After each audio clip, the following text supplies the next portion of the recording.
I got this body from a buddy of mine, actually just say 3 buddies of mine. It came out of a field in Kansas. When we first got it, it literally had no floor in it, no firewall. The doors barely hung on it. The roof structure wasn't there. When you open the trunk, the whole thing would just flop around.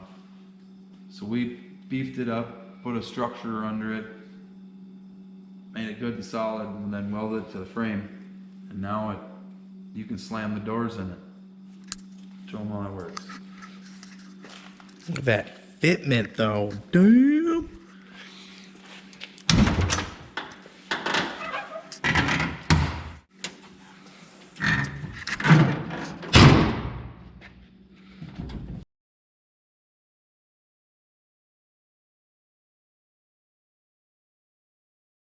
We got a 4-link in the rear. We built this build in 5 weeks here at Ryan's shop. Most of the parts, like I said, were donated. I did have to, buy a few, save a few. Took a while to save up for these parts. Luckily, when we got the motor, it was pretty solid. Wrong. Scratch that. Edit that out, Bob. So I heard this motor at Atomic Blast a year ago. No, not even a year ago. In October. In October. So we freshened it up, put new bearings, got a new cam thanks to Bob, my brother Bob. Thanks, Bob. Got this motor freshened up. Like I said, I got a lot of parts donated to me. If it wasn't for my friends in the hot rodding community, this build wouldn't even happen. The headlight buckets and grill shell came out of Louisiana from my buddy Crab. Thanks, Crab.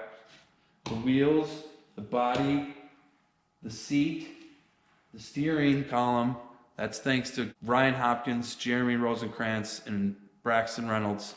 My buddy Corey Dunn out of Iowa gave me the shifter, which is now my brake lever, and he gave me the floor-mounted master. We'll show you videos or clips of that and how that works. Got the coilovers from my buddy Brian Young down in Texas. It's got a Mustang 2 front end, rack and pinion.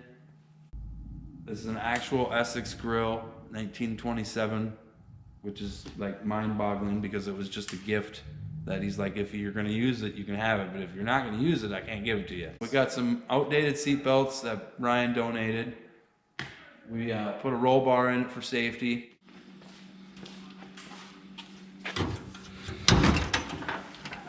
So on the inside, we got these old belts that Ryan donated. They're expired, but they're belts. We ended up doing the floor-mounted master. If you can see that master cylinder, that was donated from a buddy of mine down in Iowa, Corey. He also donated the shifter that I turned into my brake lever. Up here is the brake lever off of an old 10-speed, and we turned into the throttle lever. Down here, the shifter is a set of old wrenches, and we turned into the shifter. There's a removable steering wheel, like the old school race car that it is.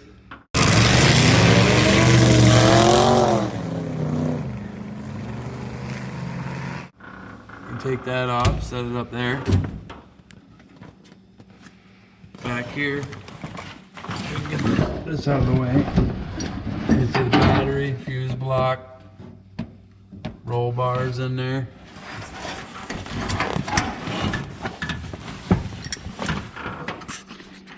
Got this old speed limit sign from you know where. Just kidding. Bought that off the internet. My gauge cluster here is actually a piece of Bob's old hood out of his Viper.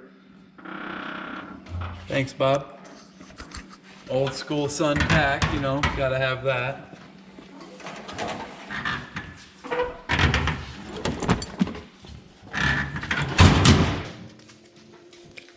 Come around back. These old taillights came from a buddy of mine in Montana, Brian. These taillights are super, super bright. These pistons are actually set up here to hold my wheelchair for when I got a passenger. They can just throw the wheelchair up there, throw this pin in it, and away we go.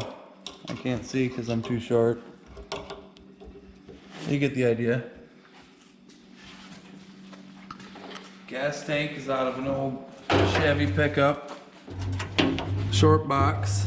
A whole bunch of garbage in here, don't worry about that.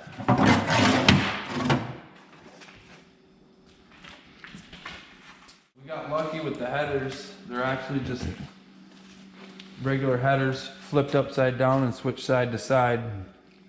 Shortened a little bit. So they cleared the door. 18-inch old school wire spoke Chevy wheels off an old Chevy truck. We got the old school hubcap that we turned into a radiator cap. Our slightly modified air cleaner, you know, because race car. Got that Holly double pumper in there. We got a Dillon Radiator. Dillon's Radiator, a buddy of mine. Chris Darby hooked me up with that. I had to pay him a couple bucks though. Got a new water pump. New alternator. New rack and pinion.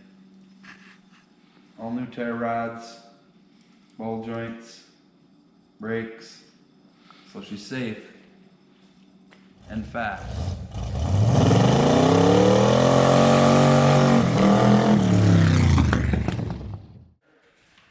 Later.